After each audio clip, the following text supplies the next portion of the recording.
अस्सलामुअलैकुम, मैं हूं अब्सा कोमल। जैसा कि आजकल अपने टीवी स्क्रीन पर आप लोग देख ही रहे हैं, मुस्लिम लीग नून नवाज शरीफ की वापसी के हवाले से कारकुनान जो हैं पार्टी के, उनको मुतहरिक करने के लिए सियासी सरगर्मियों में मसरूफ है। आज मुस्लिम लीग नून के सदर शहबाज शरीफ साहब अवाम में पाए गए। लाहौर के मुख्तलिफ इलाकों में उन्होंने अवामी इज्तिमात से खिताब किया, जिसमें कहते हैं वो कि नवाज शरीफ इंतकाम लेने के लिए नहीं बल्कि मुल्क की तरक्की और खुशहाली के लिए पाकिस्तान आ रहे हैं। महंगाई और मुआशी एतबार से जो उन्होंने गुफ्तगू की, उसमें उन्होंने कहा कि नवाज शरीफ के गुज़श्ता दौर का हमने देखा कि वो हवाला देते हुए बात करते हैं कि उस वक्त चीनी 52 रुपए किलो थी और मुल्क में खुशहाली थी, ऐसा दौर वापस लेकर आएंगे। दूसरी तरफ एक और बात जो उनकी जमात की तरफ से अब कही जा रही है, आपको याद होगा कुछ अर्सा पहले मियां नवाज शरीफ साहब ने लंदन से एक बयान जारी किया था जिसमें उन्होंने एहतसाब की बात की थी और नाम लेकर 2 जर्नैलों और 2 साबिक जज साहिबान के हवाले से उनकी जमात ये बात कर रही थी। अब उससे उनकी जमात हमें काफ़ी पीछे हटती हुई नज़र आ रही है। और एहसन इकबाल साहब सीनियर रहनुमा पार्टी के, वो ये कहते हैं कि नवाज शरीफ का मुज़ाहमत का जो बयानिया है उसको तस्लीम किया जा चुका है। हवाला दिया उन्होंने इस्टेब्लिशमेंट की तरफ से जो कहा गया था कि अब सियासत में हम मुदाखलत नहीं करेंगे, तो वो कहते हैं ये इस बात का एतराफ़ था कि वो हमारा जो बयानिया था उसको तस्लीम कर लिया गया, जो मियाँ साहब का बयानिया था उसको तस्लीम कर लिया गया। इस पे हम आज के प्रोग्राम में ये बात करेंगे कि क्या ये कहना दुरुस्त होगा कि इस्टेब्लिशमेंट ने मुस्लिम लीग नून का मुज़ाहमत का बयानिया तस्लीम कर लिया, या फिर मौजूदा तनाजुर में अगर बयानात और इन तमाम मामलात को देखा जाए ये सवाल उठ जाएगा कि क्या नून लीग ने इस्टेब्लिशमेंट के रोल को तस्लीम कर लिया है, जिसको या फिर एक ऐसी स्ट्रेटजी अब अपनाई है जिसमें को एग्जिस्ट किया जा सके, यानी बकाए बाहमी। हमारे प्रोड्यूसर साहब के तवज्जुह से मुझे आज मालूम हुआ कि को एग्जिस्ट को बकाए बाहमी कहते हैं। तो इस किस्म की किसी प्लानिंग की तरफ अब जा रही है, एक और प्रैक्टिकल अप्रोच के साथ मुस्लिम लीग नून। इसके ऊपर हम बात करेंगे। और दूसरा, जो मियाँ साहब के दौर से मवाजना मुस्लिम लीग नून की तरफ से किया जा रहा है, इससे मुआशी एतबार से क्या आवाम को कायल पर कर पाएगी मुस्लिम लीग नून। दूसरी बात है, इलेक्शन के हवाले से सियासी स्टेक होल्डर्स के तहफ़्फ़ुज़ात आपके सामने इस प्रोग्राम के तवज्जुह से भी पहुंचते रहते हैं। पीपल्स पार्टी की तरफ से फौरी इलेक्शन का मुतालबा एक तरफ है, साथ साथ निगरान हुकूमत की जानिबदारी के इल्ज़ामात भी उनकी तरफ से पहले लगा दिए गए। अब पीपल्स पार्टी की तरफ से नून लीग के हवाले से गिले शिकवे भी किए जा रहे हैं। खुर्शीद शाह साहब का एक बयान है जिसमें वो मेहर बुखारी साहिबा से गुफ्तगू कर रहे थे। उन्होंने कहा कि मौलाना फजलुर रहमान और नून लीग गलत रास्ते पर चल चुके हैं, उन्हें अंधेरे के सिवा कुछ नहीं मिलेगा। पीपल्स पार्टी के इल्ज़ामात का जवाब राना सनाउल्लाह साहब ने दिया था और उन्होंने कहा कि पीपल्स पार्टी पंजाब में हमारे मुखालिफ वोटर्स को मुतवज्जे करने के लिए इस किस्म की बातें कर रही है। हम जानेंगे इसके ऊपर पीपल्स पार्टी का क्या मौक़िफ़ है और क्या निगरान हुकूमत के हवाले से जो एक पेशरफ्त ये है कि एक शख्स की तरफ से इंतखाबात की शफाफियत को लेकर रुजू किया गया इलेक्शन कमीशन से और निगरान हुकूमत की जानिबदारी के हवाले से एक दरख्वास्त दायर की गई है। इस दरख्वास्त में मौक़िफ़ ये इख्तियार किया गया है कि वफाकी काबीना में मौजूद जो लोग हैं, जिनमें फवाद हसन फवाद साहब हैं, अहद चीमा हैं, तौकीर शाह साहब है जो प्रिंसिपल सेक्रेटरी थे फॉर्मर प्राइम मिनिस्टर के, उनकी ये जो है इनको ओहदों से हटाया जाए क्योंकि जानिबदार हैं। इसके अलावा इलेक्शन कमीशन के पास 3 दरख्वास्तें चेयरमैन पीटीआई के खिलाफ भी दायर हैं, जो कि तमाम की तमाम दरख्वास्तें 10 अक्टूबर को इसकी समात होगी। हम इस पर बात करेंगे कि क्या निगरान हुकूमत के हवाले से उठने वाले सवालात को इलेक्शन कमीशन कोई एक्शन इस हवाले से ले सकता है। एक मामला पीटीआई का भी है। उन पीटीआई के जो चेयरमैन हैं, उनकी हमशीरा अलीमा खान साहिबा ने कहा है कि उनके तहफ़्फ़ुज़ात हैं पीटीआई चेयरमैन के सदर मुमलिकत के हवाले से, क्योंकि वो पाबंद नहीं कर सके 90 दिन में इलेक्शन के हवाले से उन्होंने अपना किरदार अदा नहीं किया। इन तमाम चीज़ों के ऊपर हम बात करेंगे। मेरे साथ इस्लामाबाद स्टूडियो में तशरीफ़ फरमा यासिर राना साहब, सीनियर सहाफ़ी और तज्ज़ियाकार। हमारे साथ अहमद अवैस साहब हैं, तहरीक इंसाफ के रहनुमा, और तैमूर तालपुर साहब हमें पीपल्स पार्टी की नुमाइंदगी करते हुए ज्वाइन करेंगे। आप दोनों का बहुत शुक्रिया। मैं अहमद अवैस साहब, ये जो सियासी गुफ्तगू है, इस तरफ आने से पहले जो आखिर में हमने खबर शेयर की, अलीमा साहिबा ने जो जिस बात का इजहार किया है पीटीआई चेयरमैन के हवाले से कि उनको सदर मुमलिकत से काफ़ी मायूसी है, या आप इसके ऊपर ज़रा कमेंट कीजिएगा। सदर मुमलिकत ने लेटर तो लिखा, उनसे मुलाकातें भी अहम होती रही, कंसल्ट करने का भी उन्होंने कहा, इससे ज़्यादा इस वक्त वो क्या कर सकते थे कि किस वजह से मायूसी है चेयरमैन को? बिस्मिल्लाहिर्रहमानिर्रहीम। देखिए, मायूसी का लफ्ज़ गालिबन उन्होंने इस्तेमाल किया है तो इतना गलत नहीं किया, क्योंकि सदर मुमलिकत ने अपने जो इख्तियारात हैं उनके इस्तेमाल में थोड़ा सा इज्तनाब भी तब बरता है और कुछ हिचकिचाहट भी है। उनको अपने इख्तियारात का इस्तेमाल करने के लिए बिल्कुल कन्विंस होना चाहिए और जो आर्टिकल कॉन्स्टिट्यूशन के जो आर्टिकल 48(5) जो है उनको एक अथॉरिटी देता है, उनको मला इलेक्शन डेट अनाउंस करनी चाहिए थी, बजाय इसके कि एक सजेस्टिव वे में उन्होंने इलेक्शन कमीशन को कह दिया। इलेक्शन कमीशन की हिस्ट्री उनके सामने है, पिछले कई सालों से, कई महीनों से वो किस तरीके से हैंड इन ग्लव हैं वो नून लीग के साथ, और वो क्या करते रहे, पीडीएम के साथ क्या तमाशा करते रहे हैं, वहाँ पे ये बात करनी। और उसके बाद जो दूसरा उन्होंने बात की थी कि वो एक ट्विटर के ज़रिए उन्होंने ये कहा कि जी वो मेरे से तो बगैर मेरी इजाज़त के ये बिल जो है इसको एक्ट बना के भेज दिया गया और मुझे बताया नहीं गया और मेरी इसमें कोई इजाज़त शामिल नहीं थी। तो इनको क्या ज़रूरत थी कि वहाँ ट्विटर करें, सीधा अपनी बताएं कि ये बात नहीं हुई है और I take it to the court. इनको मतलब है कि अपनी हैसियत को इस वक्त पूरे मुल्क में अगर कोई सबसे ताकतवर आदमी है तो वो प्रेसिडेंट ऑफ पाकिस्तान है, अगर कोई पूरे मुल्क में कोई इलेक्टेड आदमी है तो वो प्रेसिडेंट ऑफ पाकिस्तान है, वरना तमाम के तमाम केयर टेकर हैं सेटअप सूबों के अंदर भी और फेडरेशन के अंदर भी, और तमाम के तमाम जो हैं वो इलीगल तरीके से चल रहे हैं। मैं ये बात आपके सामने बड़ी बरमला तरीके से ये बात कहना चाहता हूं कि ये सूबाई हुकूमतें हैं उसमें देखें केयर टेकर सेटअप हैं, वो 3 महीने के अरसे से कब से वो 7-7 महीने हो गए बैठे हुए हैं और प्रोजेक्ट के ऊपर वो पैसा खर्च कर रहे हैं, पॉलिसी मेकिंग बनाई जा रही है। मैं सिर्फ आती हूँ केयर टेकर के हवाले से, मैं बड़ी संजीदा बातें अहमद वैस साहब आपने की हैं, शिकवे शिकायत सदर मुमलिकत से तो रहे, वैसा शायद उनकी तरफ से सख्त रद्द-ए-अमल नहीं देखा गया जो पार्टी एक्सपेक्ट कर रही थी, लेकिन जहां आप ये बात कहते हैं, मैं राना साहब आपकी तरफ ये बात लेके आना चाहती हूँ। अहमद वैस साहब के जो जिन जज्बात का उन्होंने इजहार किया और अलीमा साहबा जो बात कर रही हैं, नजर आता है कि चेयरमैन के भी इसी तरह के ख्यालात हैं। अहमद साहब यहाँ तक कह रहे हैं कि नून लीग के साथ मिले हुए हैं सदर मुमलिकत, ये तनकीद बेजा है उनके ऊपर या आप समझते हैं आप जानिब हैं? नून लीग के साथ नहीं, मैंने नून लीग के साथ नहीं कहा, मैंने इलेक्शन कमीशन नहीं, मैंने कहा इलेक्शन कमीशन और वो हैंड इन ग्लव है, इलेक्शन कमीशन और नून लीग, ये पीडीएम की हुकूमत और इलेक्शन नून लीग जो है पीडीएम इनका कहा था। राना साहब पीडीएम ईसीपी के साथ ये ज्यादा सख्त रद्द-ए-अमल आ रहा है या फिर सदर मुमलिकत के ऊपर दुरुस्त है तनकीद पार्टी के एक्सपेक्टेशंस के? गुस्सा तारीख से ज़्यादा इमरान खान साहब सीक्रेट एक्ट के तहत ट्रायल में हैं, वो नेक्स्ट आप अडियाला में मौजूद हैं और ऑफिशियल सीक्रेट एक्ट सदर मुमलिकत ने बहुत टेक्निकल तरीके से कानून बनवा दिया, गुस्सा उसका है। आर्मी एक्ट को उन्होंने कानून बनवा दिया, उन्होंने 9 अगस्त को 13 बिल रिजेक्ट किए, लिख के किए, ये 2 बिल भी वो रिजेक्ट कर सकते थे, उन्हें लिख के सदर पाकिस्तान के सेक्रेटरी वकार साहब ने भेजा था कि आप इस पर साइन करेंगे या इनकार करेंगे, ये आपने फैसला करना है। 2-3 दफ़ा याद कराया, जब नहीं किया, असल गुस्सा इस बात का है पीटीआई को कि जनाब जो उनके चेयरमैन इस वक्त ट्रायल होने जा रहे हैं ना, बाकी ये तारीख शारीख उनको पता है सदर पाकिस्तान को कि उनकी कितनी कैपेसिटी है, कितने वो ताकतवर हैं, कितनी वो ताकतवर शख्सियात से मुलाकात पसे पर्दा करके खान साहब को बुला के जनरल बाजवा के साथ मुलाकातें कोई छुपी तो नहीं हुई, पिछले साल अगस्त और सितंबर में जो कराई थी और मुतालबे करते थे। सदर ने जो रोल एक पार्टी के बेहतरीन वर्कर का हो सकता है वो किरदार अदा किया। गुस्सा अब इस बात का है, वो ख़त भी लिख दिया था उन्होंने, इलेक्शन कमीशन ने जवाब भी दे दिया और बड़ा साहिब जवाब दिया इलेक्शन कमीशन ने कि आप अगर असम्बली तोड़ते 58(2) के तहत कि कोई शख्स ऐवान में वोट नहीं ले सकता कायदे ऐवान बनने का, तो 48(5) लागू होता है। ये 48(5) आप आइसोलेशन में नहीं पढ़ सकते, वज़ीर आज़म की एडवाइस पे हुआ है। जिस वक्त जैसे सदर पाकिस्तान ने ट्राई की थी 14 मई वाले इलेक्शन की, तो उस वक्त खुद केपी के गवर्नर की जगह इन्होंने जो डेट दी थी, माना इनके वकील ने कि हमसे गलती हुई, वापस लिया। उसको इसलिए मान लिया गया कि गवर्नर पंजाब ने ना असम्बली तोड़ी ना वो तारीख दे रहे हैं। तो सदर पाकिस्तान के पास ना तो अब ये इख्तियार है, वो कानून बन चुका है कि वो इलेक्शन कमीशन का है, जहाँ पहले सदर था। ये पीटीआई खुद मैदान छोड़ के गई थी ना कौमी असम्बली से। ये अब जो मर्जी कहें, कानून आ चुका है, सदर मुमलिकत को समझ आ चुकी। सदर मुमलिकत ने दोबारा क्यों लॉ मिनिस्ट्री को लिखा जब इलेक्शन कमीशन का खत आया? एक्चुअली सदर मुमलिकत कोई काम अपनी सवाबदीद पे नहीं कर सकते जब तक उनको वज़ीर आज़म की एडवाइस ना अवेलेबल हो।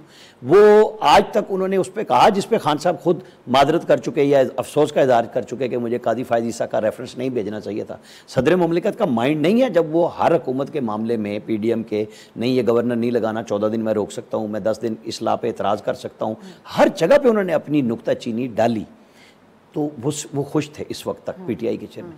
ये जो ट्रायल हो रहा है ना, बुनियादी नुकता वो है कि यहाँ पे सदर पाकिस्तान की खामोशी वो इनको घायल करे, और उसकी तनकीद इस चीज़ के ऊपर है। लेकिन अब ये कहा जा सकता है जो तनकीद जिस हवाले से जमात उनकी करेगी कि वो वर्कर का किरदार अदा कर रहे थे, अब एक मौके के ऊपर आके उनका अपना बस चलना बंद हो गया, ये कहना जैसे अहमद साहब कह रहे हैं कि मिले हुए हैं, ये अगर मैं दुरुस्त तशरीह कर रही हूँ, मिले हुए हैं जो मुखालफिन हैं उनकी जमात के, वो मिले हुए हैं या उनके बस में नहीं है, दोनों चीजें हैं ना। क्या वो रियासत के नुमाइंदे आज इखलाकी तौर पे सदर पाकिस्तान का वो दिन है जब उन्हें वो जो इजाफी मुद्दत है जो आइन के अंदर लिखी हुई है कि जब तक उनका मुतबादिल नहीं आ जाता वो बैठ सकते, उन्हें रिज़ाइन कर देना चाहिए। वो जो वाहिद इलेक्टेड आदमी हैं वो किसकी वजह से है? वो पीटीआई की वजह से है।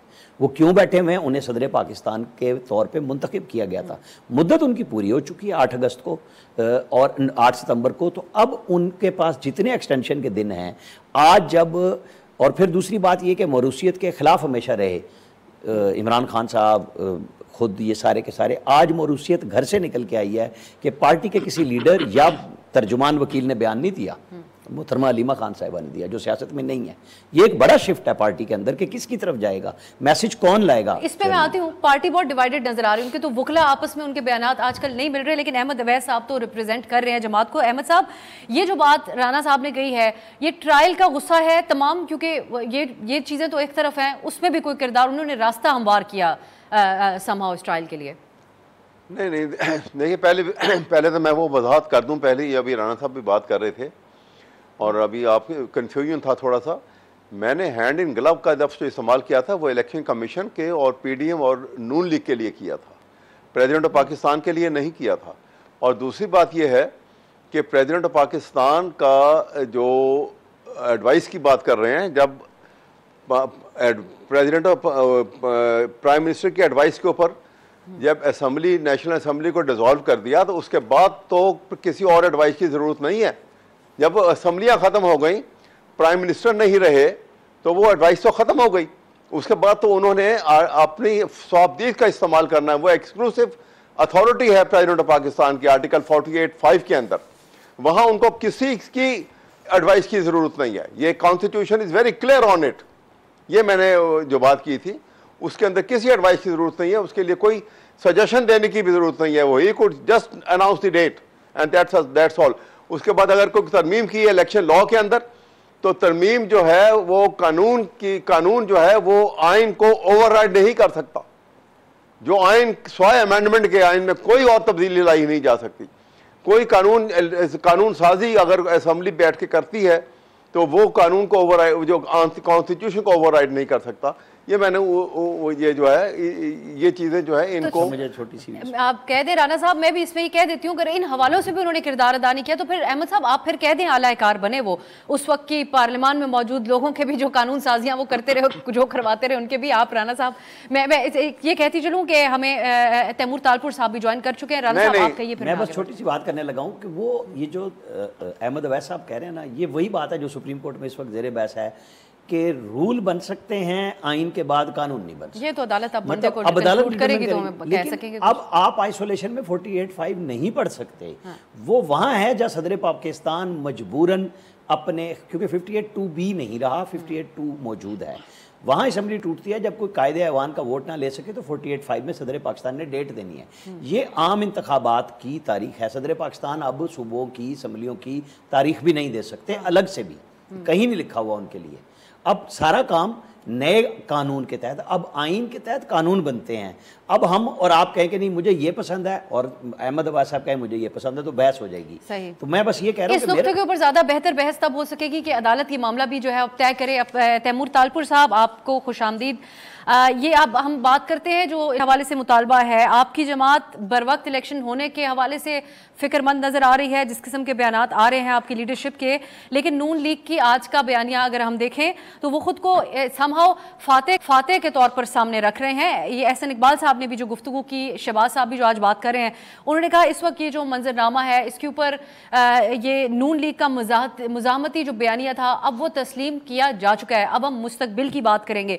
इत्तफाक करते हैं आप उनकी बात से कि जो सियासत के हवाले से कहा गया था कि अब मुदाखलत नहीं की जाएगी, वो नून लीग के बयानिए की जीत थी।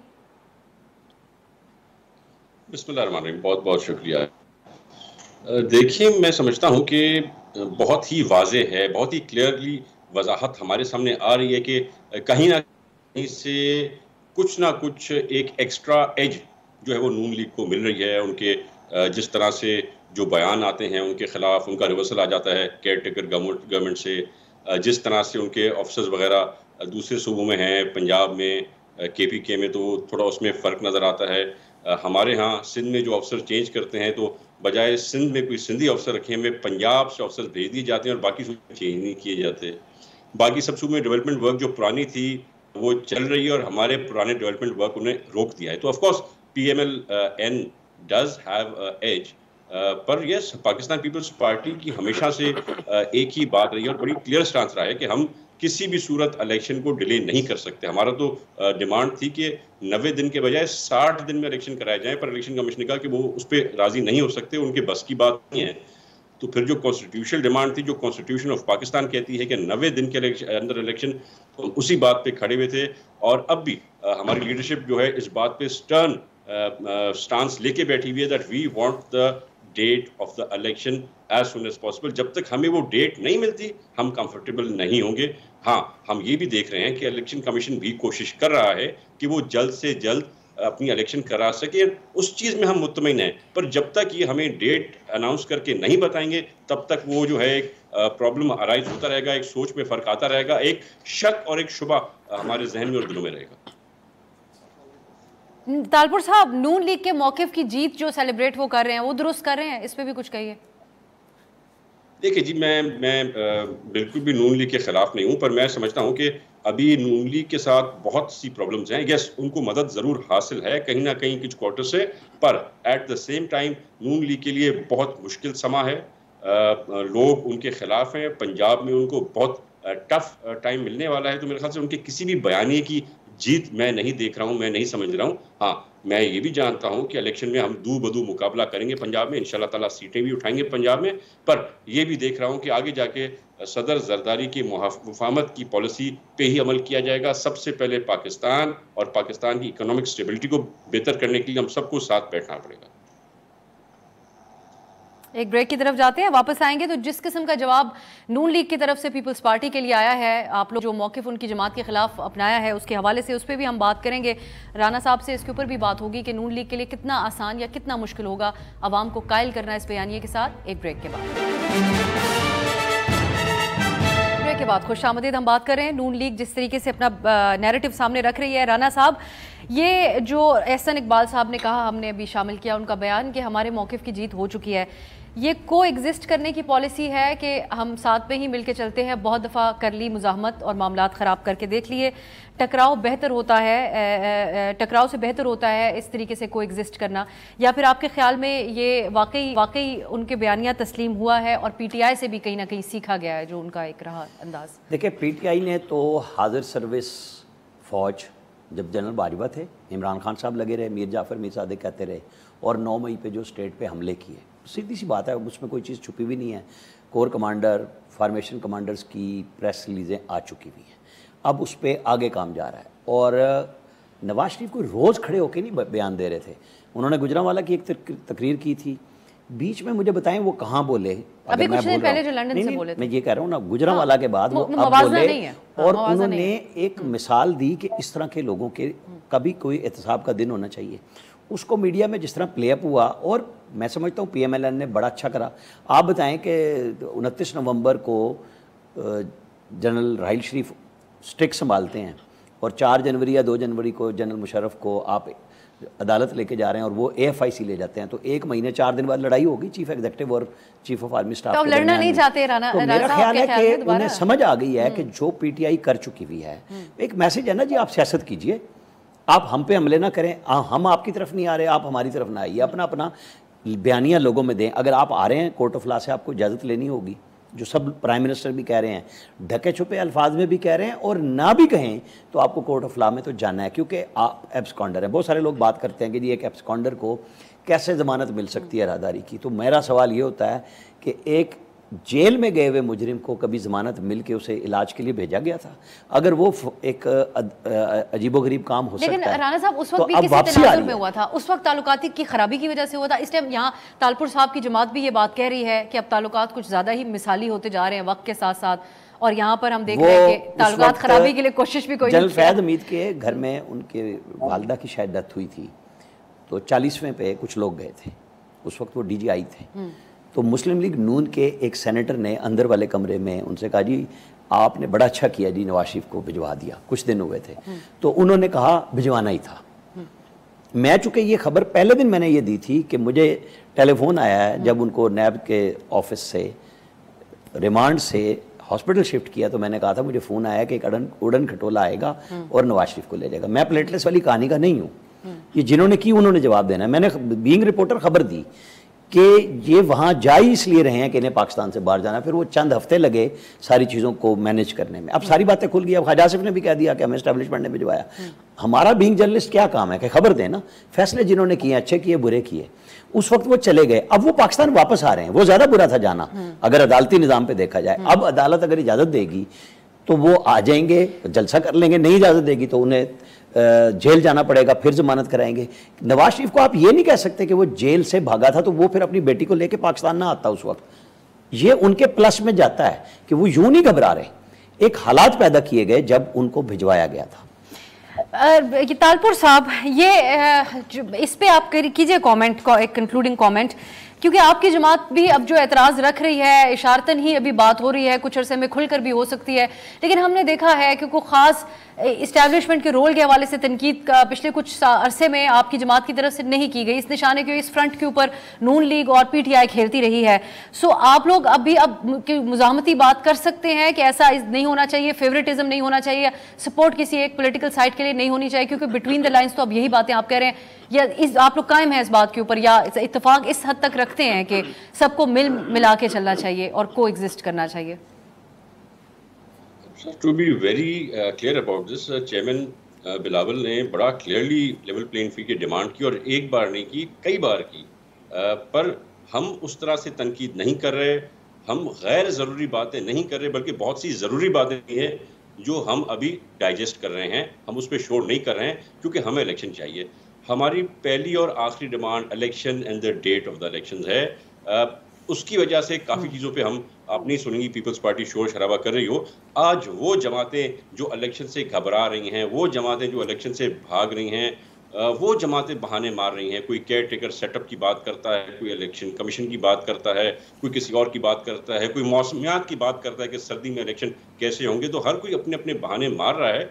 तो हम बड़े इस स्टांस पर बड़े क्लियर हैं कि हमारी first and utmost priority is the elections, जिसपे आप देखेंगे पीपल्स पार्टी ज़्यादा शोर नहीं करेगी अनलेस हमें इतनी ज़्यादा ज़्यादती कोई की गई। अगर इलेक्शन डेट में डिले की गई तो फिर आप देखेंगे कि हम और चीज़ें सोचेंगे, पर अभी एट द मोमेंट हम ठंडे बैठे हुए हैं और हम सिर्फ इलेक्शन लड़ना चाहते हैं। सिर्फ इलेक्शन की बात कर रहे हैं और कोई ट्रिकी बात, आप बहुत मोहतात भी तालपुर साहब, आपके साथ हमारे रहते हैं, पहले भी प्रोग्राम्स वगैरह में हम आपको सुनते हैं, लेकिन एक मोहतात अंदाज आपकी जमात का नजर आ रहा है। मैं अहमद अवैस साहब, ये जो बात है नून लीग अगर इंतकाम से आगे बढ़कर अब मुस्तकबिल की बात कर रही है, क्योंकि वो सिर्फ ये नहीं कह रहे, मुस्तकबिल का सुहाना ख्वाब भी दिखाने की कोशिश उनकी कैंपेन में अब नजर आ रही है हमें। सो एक वन पेज का मिसाल PTI की भी कायम उस वक्त करने की उन्होंने कोशिश की थी, उसका फॉल आउट अच्छा नहीं हुआ, लेकिन ये अमली मुजाहिरा अगर नून लीग अब करती है तो आप भी कोई एतराज़ रखते हैं इसके ऊपर, या आप समझते हैं कि ये बेहतर पॉलिसी है किसी भी सियासी जमात के लिए?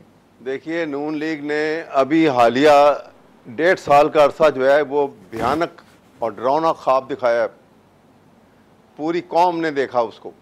उसके बाद अब इस सुहाने ख्वाब के ऊपर तो कोई नहीं लगेगा। अब तो सिर्फ ये एक फेक डेट दे रहे हैं। मैं कन्विंस हूँ वैसे अपने तौर पर कि मियाँ साहब पाकिस्तान में नहीं आएंगे अभी, लेकिन बहरहाल अगर आएंगे तो कानून के मुताबिक एक कॉन्विक्ट मफरूर जो होगा उसको पहले जेल जाना पड़ेगा, उसको बेल नहीं मिल सकती, और वो किसी भी अदालत को बहुत आउट ऑफ द वे जाके और वो इंसाफ के तकाज़ों को जो है बिल्कुल ही इग्नोर करके ये काम करना पड़ेगा, जो कि शायद ऐसा ना हो।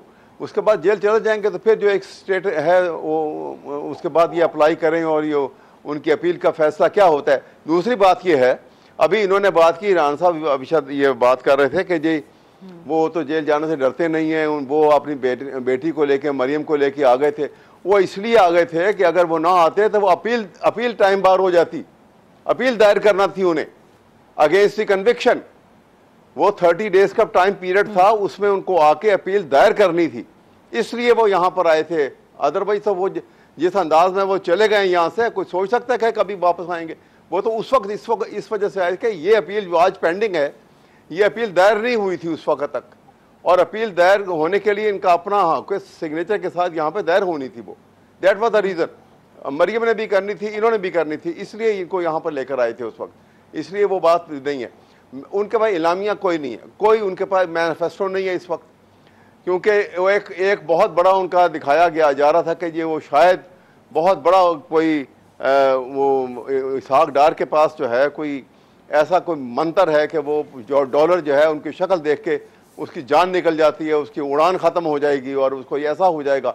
वो आए हैं और डॉलर जो है वो इतना तेज़ उड़ा कि वो 300 से तजावज़ करके 320 और 322 तक चला गया। इसलिए ये जो महंगाई और जो हालात पाकिस्तान में पैदा हुए हैं, ये 1.5 साल के माशाल्लाह इनका पीरियड है, और वो पीरियड किसी से छुपा हुआ नहीं है। मैं अगर उसकी कहूँगा कि मुबालगा आमेज़ी कर रहा हूँ तो ये तो अखबारात हैं, मीडिया है, आप सबके सामने है जो कुछ हुआ। इसलिए मैं नहीं समझता कि इन हालात में ना उनका कोई इस्तकबाल करने के लिए, अभी आप देख लें आजकल जो जलसे हो रहे हैं, कोई बंदा नहीं जा रहा जलसे के लिए, कितनी टेम्पटेशन दी जा रही है, इसलिए कि जो वो कर चुके हैं इस कौम के साथ, कौन तैयार होगा उसके लिए।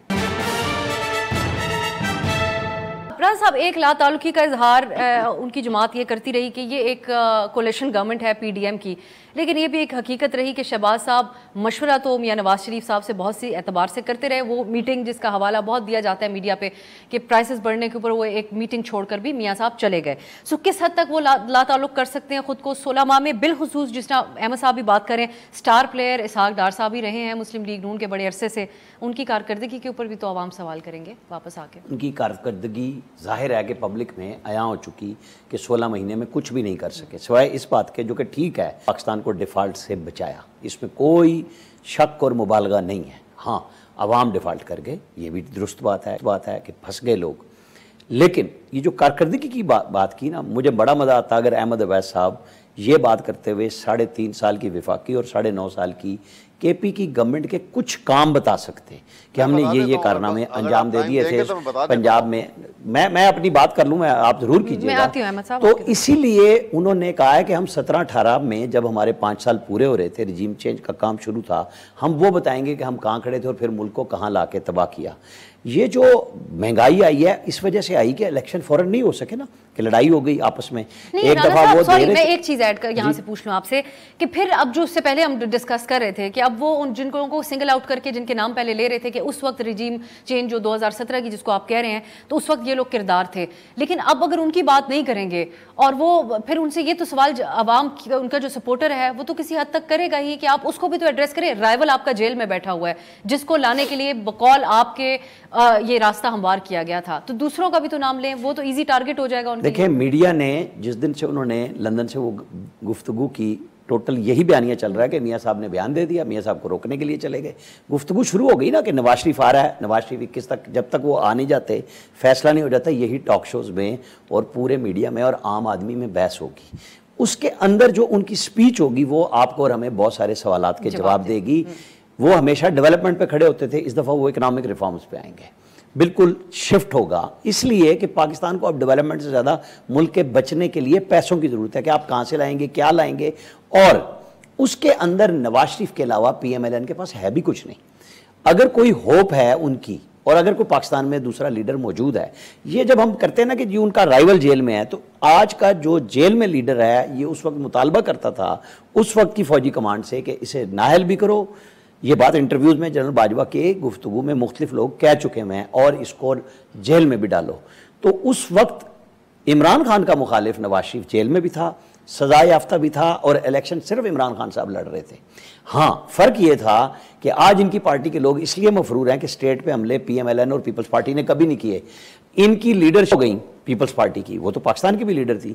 तो जरदारी साहब ने जब खप्पे का नारा लगाया ना, आज तक उनको वो फ्रूट पॉलिटिकली मिल रहा है कि आप पाकिस्तान के साथ खड़े हुए। यहाँ आप एक लीडर को अदम एतमाद से निकालते हैं, की बात करके भी वो फिर बैकफुट के ऊपर आप 9 मई करते हैं, आपका गुस्सा ही नहीं थमता कि आपके खिलाफ अदम एतमाद आती है। उस दिन से लेके आप ना इदारे को समझते हैं ना पाकिस्तान को। ये फर्क इसलिए आया है, आज इसलिए लोग मफरूर हैं, आज उस्मान डार इसलिए कहते फिर रहे हैं, उनके स्टालवर्ट है, जो मर्जी कहें, वो बाद में भी आएंगे, आज इंटरव्यू भी दे रहे हैं, वो कह रहे हैं कि सारा मनसूबा इमरान खान ने बनाया था। राना साहब, अब मैं कहती हूँ कि उस्मान डार साहब के किस तरह से रूपोश थे या कहाँ पर थे, या उनकी जो मामलात रहे उनकी फैमिली के साथ भी, और वो उस पर हम किस हद तक जर्नलिस्टिकली एतबार कर सकते हैं ऐसे स्टेटमेंट का जो इन हालात के अंदर दिए जाएँ। लेकिन अहमद साहब, ये जो बात की जा रही है कि अब रिफॉर्म्स की बात वो करेंगे मियाँ साहब, उनके क्रेडिट पे कुछ चीज़ें तो रही हैं मुल्क की तारीख में। उन्होंने सिर्फ इंतकाम की जिस तरह बात पीटीआई चेयरमैन करते रहे, सो इसके ऊपर जो आप कमेंट करना चाह रहे थे कहिएगा, जो राना साहब। देखिए, मैं आपको बताना चाह रहा था, देखिए ये अभी कह रहे थे कि जो उन्होंने उनकी कोई कारकर्दगी दिखा दें। 2021 में पाकिस्तान के फॉरेन एक्सचेंज के जो रिजर्व थे वो एवर हाईएस्ट थे, $24 बिलियन रिजर्व थे। ये रिकॉर्ड है, ये स्टेट बैंक से कंफर्म कर लीजिए।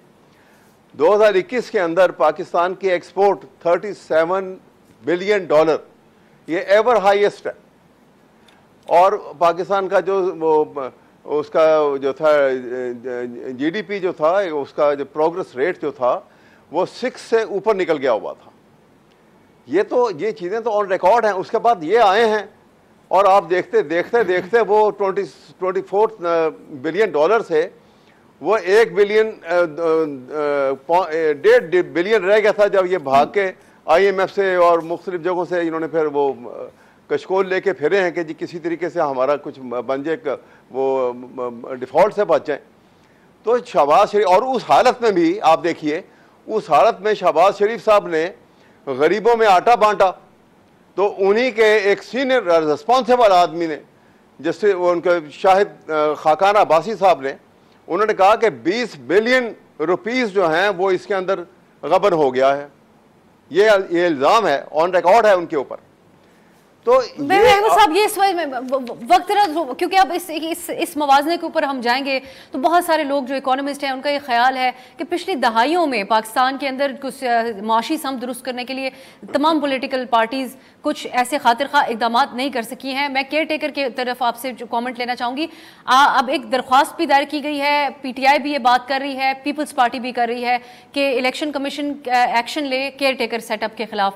सो आप किस किस्म के खदशात PTI रखती है केयर टेकर सेटअप के बारे में? बिल्कुल, इजाज़त दीजिए, मैं ये तो इंतहाई ज़रूरी है केयर टेकर सेटअप के खिलाफ एक्शन की। अभी मैं आपको एक बाकी सारी बातें छोड़ के आपको बिल्कुल सबसे लेटेस्ट बात बताता हूँ कि आर्टिकल 224 कॉन्स्टिट्यूशन का पढ़ लीजिए और उसके साथ इलेक्शन लॉज 2017 जो है उसका सेक्शन 230 को पढ़ लीजिए।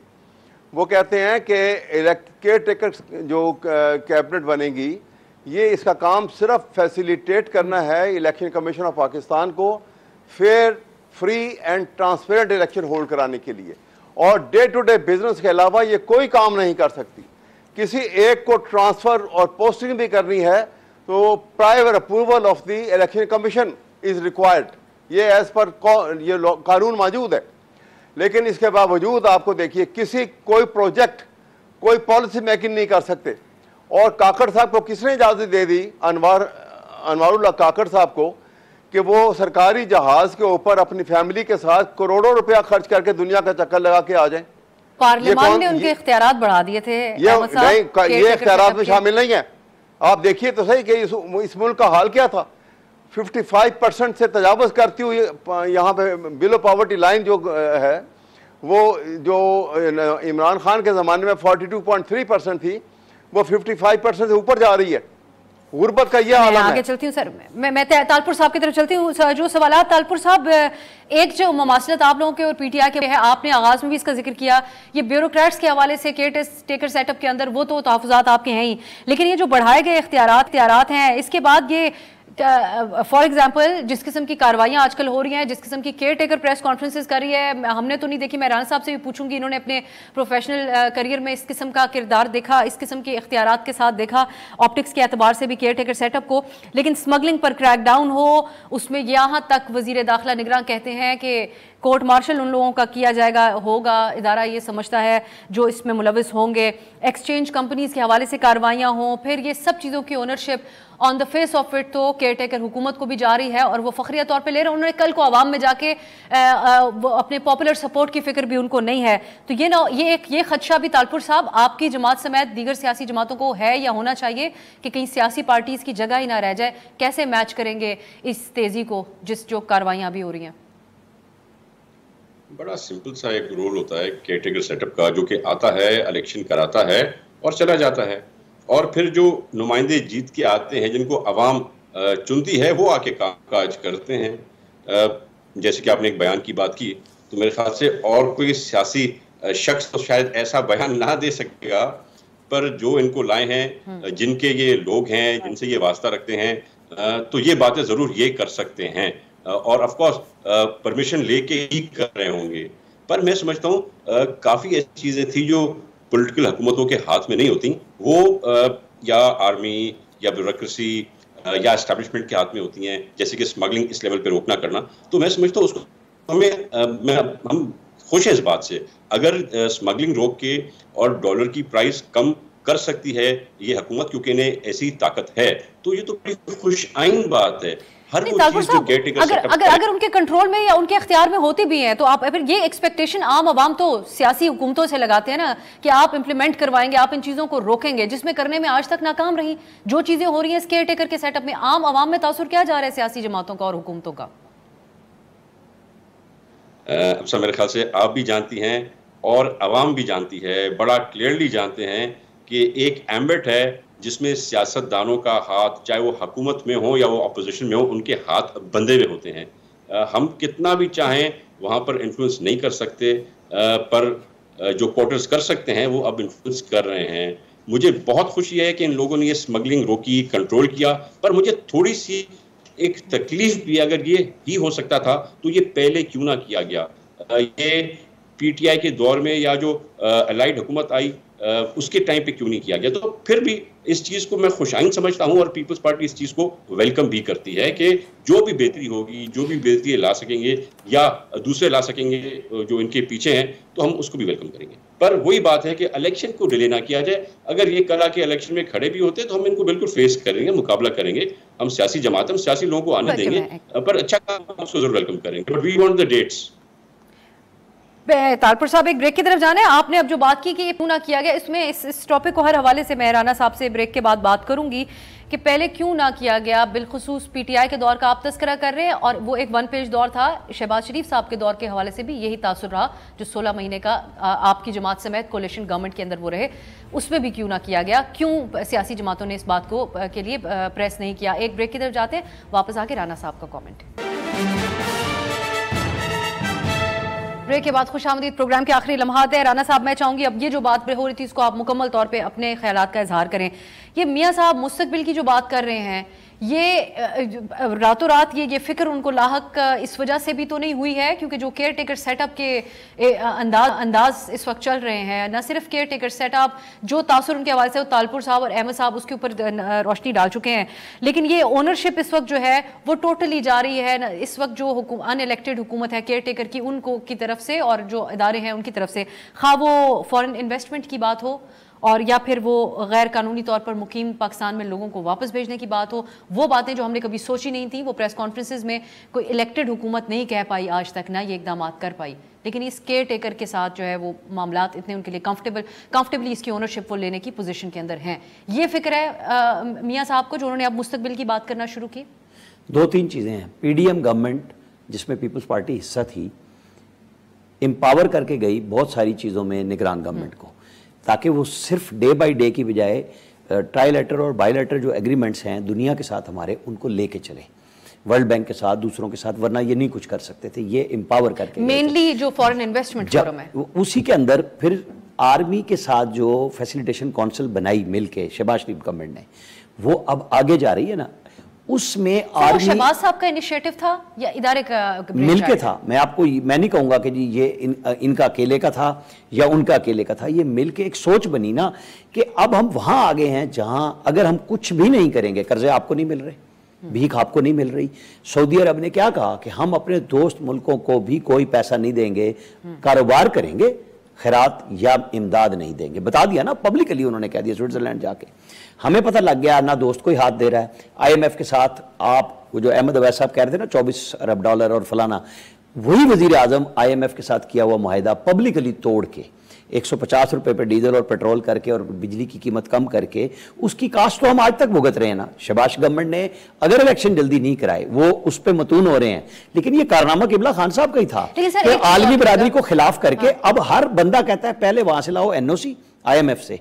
आपको ना पेरिस क्लब कर्जा देगा, ना आपको वर्ल्ड बैंक देगा, ना एशियन डेवलपमेंट बैंक देगा, ना इस्लामिक डेवलपमेंट बैंक कर्जा देगा। इन सिंपल वर्ड्स अगर हम इसको कंक्लूड करें आप, कि अगर करे खुदा करे हम सब इस प्रोग्राम में जो बैठे हुए हैं इसलिए इस चीज़ के लिए दुआगो हैं कि मुल्क में इन्वेस्टमेंट भी आए, फॉरेन इन्वेस्टमेंट, लोगों के हालात बेहतर हों, पाकिस्तान की जो स्मगलिंग का मामला है, तमाम चीज़ें ये हल तलब हैं और ये हल हों। लेकिन अगर इसके ऊपर और खुद कामयाबी हो तो ये सियासी जमातों के लिए थ्रेट है आपकी नज़र में? मेरी नज़र में जी थ्रेट बनना भी नहीं चाहिए, है भी नहीं। हाँ, एक मिसाक ज़रूर नया होना चाहिए कि ये 4-5 चीज़ें हैं जिसे 10, 15, 20 साल नहीं छेड़ा जाएगा जो भी हुकूमत में अगर आएगा। सियासी जो हुकूमतें जो आएंगी वो इनके ऊपर फिर अमल दरामद ना कर पाए, नहीं, फिर वो गारंटी तो वही होगी ना कि जब मिसाक होगा उसमें इदारे भी शामिल होंगे। उसमें अगर अदलिया एडवाइजरी शेप में आके रिकॉर्डिंग के लिए जब दुनिया गारंटी मांगती है कि आपकी अदलिया ने बकौल चीफ जस्टिस के 6.5 बिलियन डॉलर की डज लगाई, तो आप वहां से हमें रेक्टिफाई करें, तब हम आपके साथ इन्वेस्टमेंट करेंगे। तो बात मान ली कि अब हमारी गलतियों की इस्लाह की कोई गुंजाइश आ रही है, माजी में जो किया उसको आगे बढ़ाएं। हम माजी में फंसे रहेंगे, दायरे के सफर में कब तक रहेंगे? रास्ता निकालना पड़ेगा, तभी बनेगा। हम अपनी फौज को अपनी समझेंगे, हम अपनी अदलिया को अपनी समझेंगे, पार्लियामेंट को अपनी समझेंगे, फिर बात मिसाक की तरफ जाने की जरूरत है। आपके ख्याल में बहुत शुक्रिया आमिर इलियास राना साहब, अहमद अवैस साहब और तैमूर तालपुर साहब इस प्रोग्राम में शामिल रहे। आने वाले दिनों में नाजरीन देखेंगे कि निगरां हुकूमत के हवाले से क्या दीगर जमातों के खदशात भी बढ़ते जाते हैं और किस हवाले से बढ़ते जाते हैं, ये आने वाले दिनों में हमें ज़रूर देखना होगा। आज के लिए इजाज़त दीजिए, खुदा हाफिज़।